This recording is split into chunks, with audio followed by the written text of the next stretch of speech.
This is Talking Naturally. My name is Peter Mitchell, and today I'm interviewing Dr Alison Broadbent on the, I think it's the 20th of February 2025, isn't it? So thanks very much for being with us today, Alison. It's really nice of you to come in and see us. Thank you for having me. And yeah, I understand that my colleague Mel's just showed you a lot of our archives and things. We can talk about that in a minute, but just to begin with, like, what's your story? Well, I was born actually in Lundthorpe around the time when ICI were pumping all chemicals out. We were always coming down with bronchitis, so at the age of 5, Mum and Dad decided we'd move somewhere more in the country, so we came to Bishop Auckland, and we had a bungalow on the edge of the town, and I was just surrounded by fields. So from that point, I've just been always surrounded by nature, and we just went raking off into the fields, bringing back wild flowers, going down the river to get newts and tiddlers and stuff. So I've just always been surrounded by it. Then when I was at school, I decided I wanted to do something I wanted to do something fairly academic, but to do with nature and science. And I decided I wanted to be an astronomer and try and discover the meaning of the universe and everything. And so I went to Cambridge, got my MA, then got a PhD at Durham. Then I went on to do research into the large-scale structure of the universe, which involved doing a lot of observations in Australia, which was fantastic because there, the plants, the wildlife was so different from anything I'd seen. So whenever I wasn't observing, I was just looking at all the birds, the kangaroos, the wombats, the echidnas. It was just completely different. But then when you got back home and you were in the office day after day just number crunching, I can't sit inside in front of a computer screen all day. So after 5 years, I decided to give it up. And about the same time, my father died. Early, he died of mesothelioma due to asbestos from ICI. And Mum said, would you like to help me sort this garden out, because it's a bit of a wreck.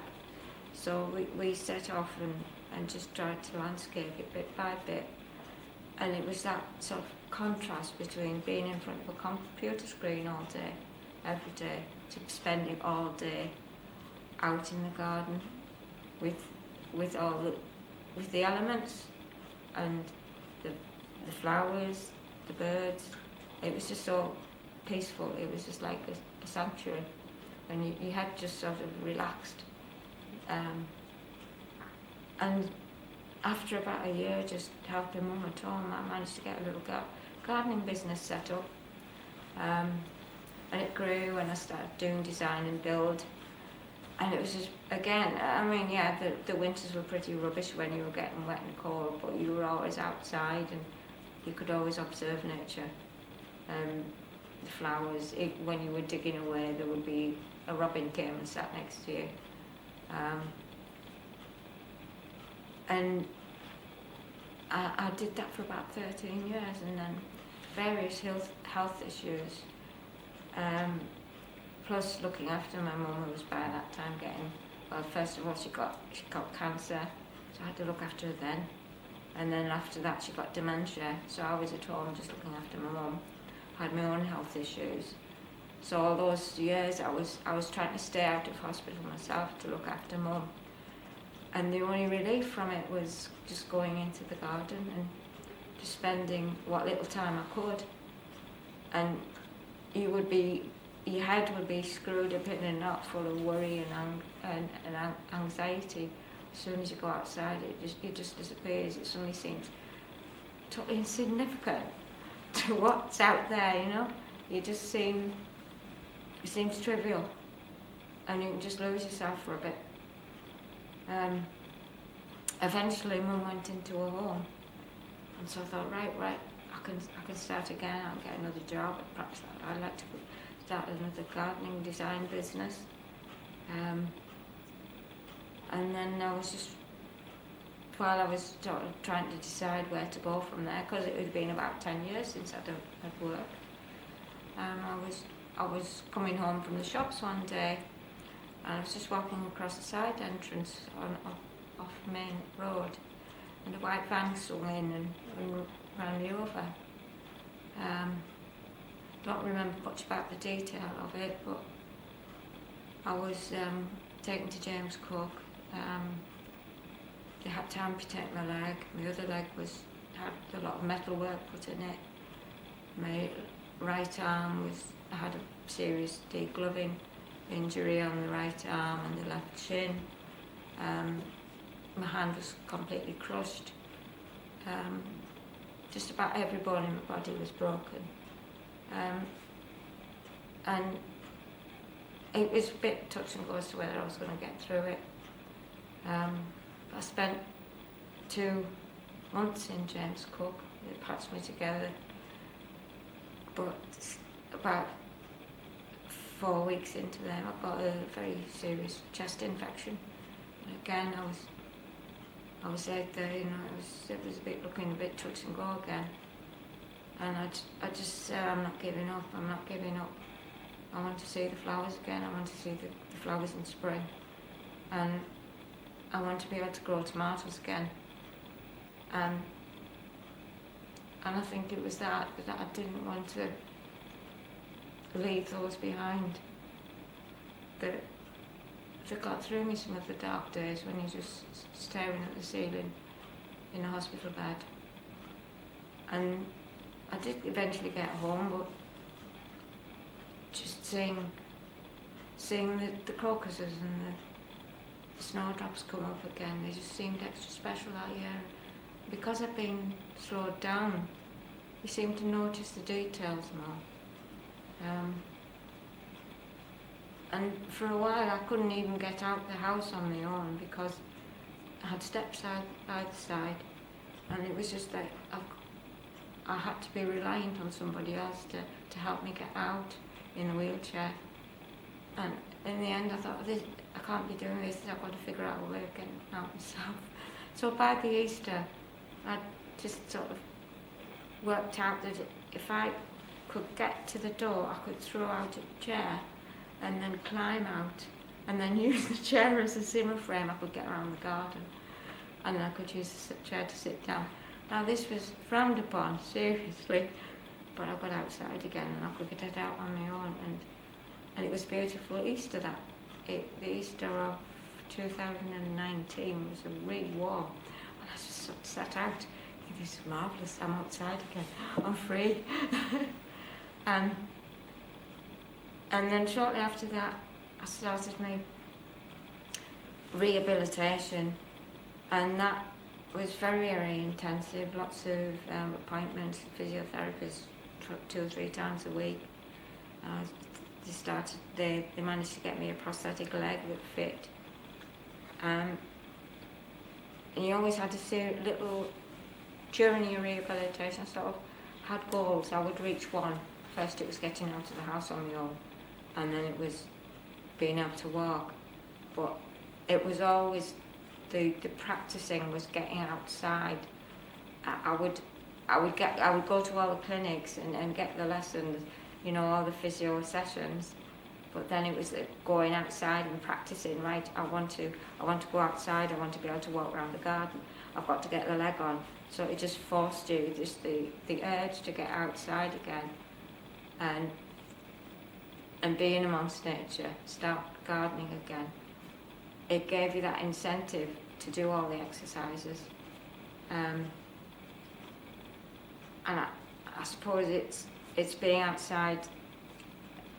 It was the test bed of practicing all what you've learnt in the clinics. Yeah. So I mean, where are you now? Do you get out quite a lot? Yeah, I'm still living in the bungalow on the edge of the hill. Oh, beautiful. It's a beautiful garden, or it was. It's a bit overgrown now, but I get out I suppose the whole day. If I haven't got appointments to go to, or there's nothing else happening, the whole day revolves around what is there to do outside in the garden.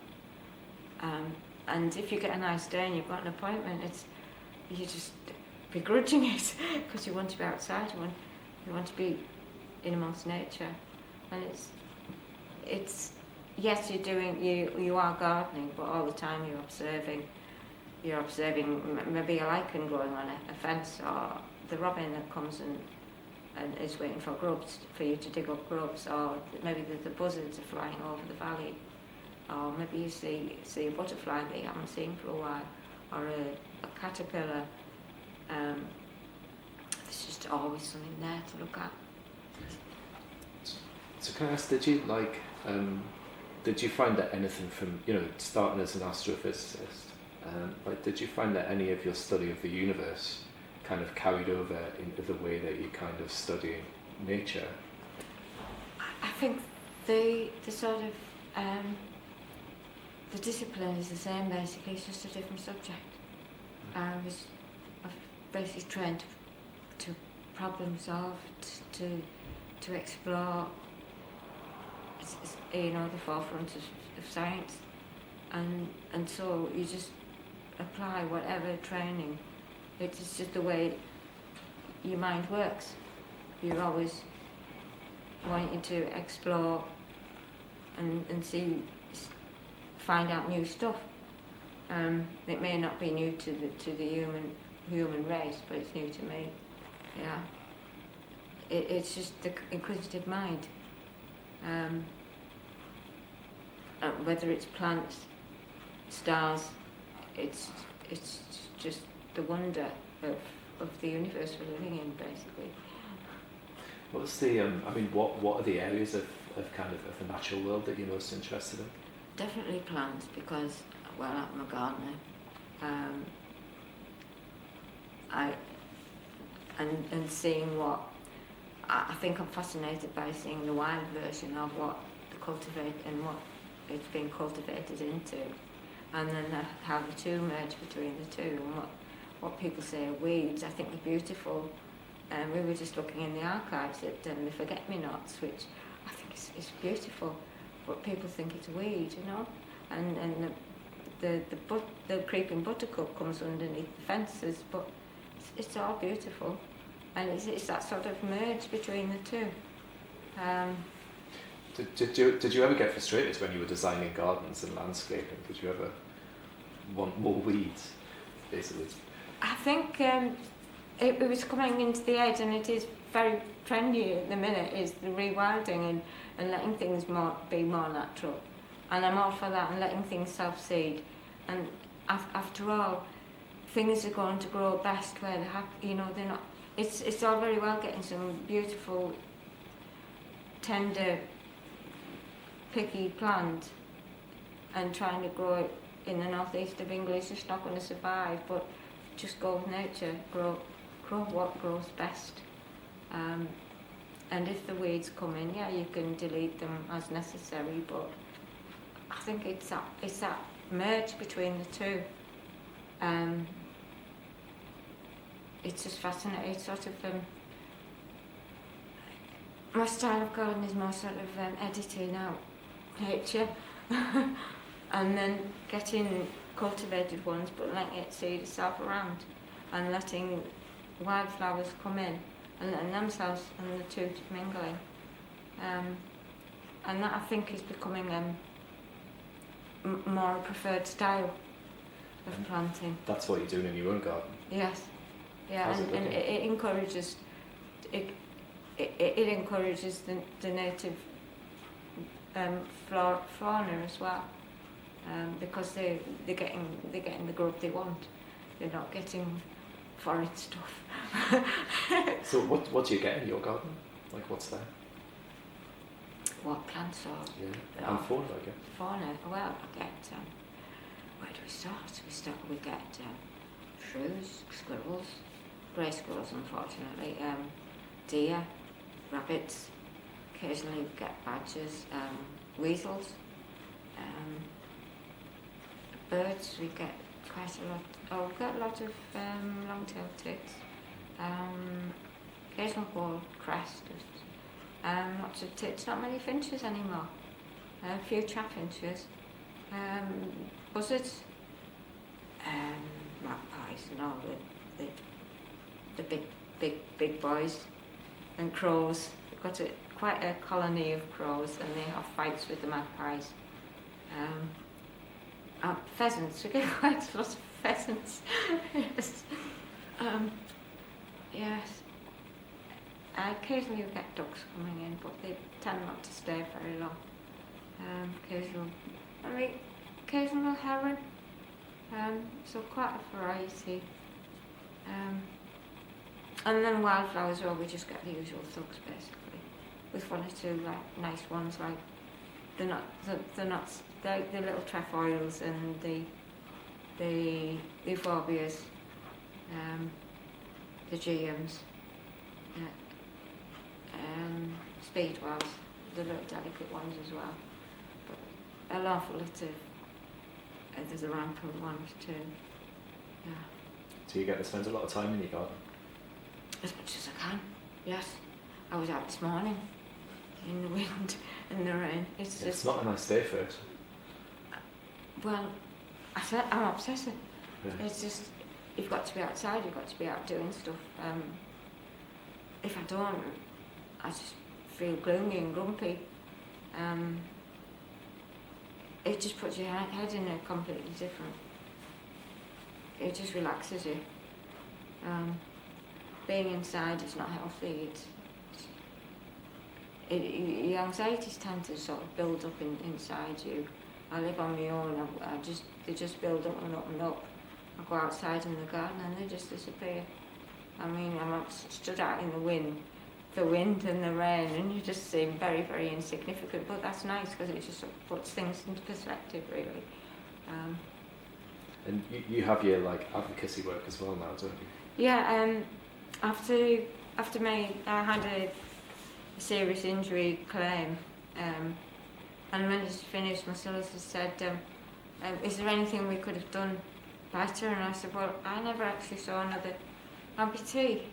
I had loads of free help and an excellent team of people around me and helped me walk again and do all the physio. But it was about 6 months down the line before I saw another amputee. And immediately you sort of gravitate. You've got something in common. You're sharing notes and that I feel is missing, especially in the northeast. So I've been part of setting up a new. It's just about to get charity status, called Any Amputee. We meet bi-monthly in the Metro Centre, and it's just like a drop-in where amputees come and they just chat and have a cup of coffee. Hopefully this next year we'll maybe be doing more organised events. I think there's a rumour we might be having they do adaptive surfing at South Shields, and we might be going to get a taster session there. So it's a very, very new organisation, but it's from the response we've had, there is definitely a need for it. Is there room for a session on adaptive gardening? I think there should be. It's never come up yet, but I think adaptive gardening would be a good one. Where's it going? Yeah, I mean, do you find, I mean, have you been like adapting to gardening, since having your amputation? Yes, it's finding you want to do a job, you're just finding the right tool to do it. It's very difficult for me I can't kneel down with my prosthetic on. It's hard to sort of stoop down to ground level. So it's just finding the right tool to do it. You'll find a way. If the will is strong enough, you'll find a way to do it. So it's just getting the right tool for the job. Eventually I'll get my garden completely tailored to me, so it'll be a lot easier. But I've just not going to just let it go. It's not going to stop me until I'm not going to just wait for it to be adapted and then do it. You just find a way of doing it the best you can in the meantime. Yeah. That's really interesting. Well, Alison, I mean, thanks very much for talking to us. Have you got any final thoughts?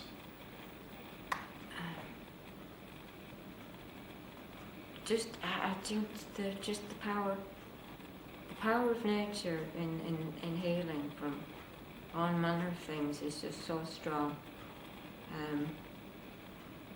and it's certainly helped me all the way through my life. All the times I've had ups and downs all the way through my life, and it's always been that one consistent thing that you can rely on. It's always there. That's great.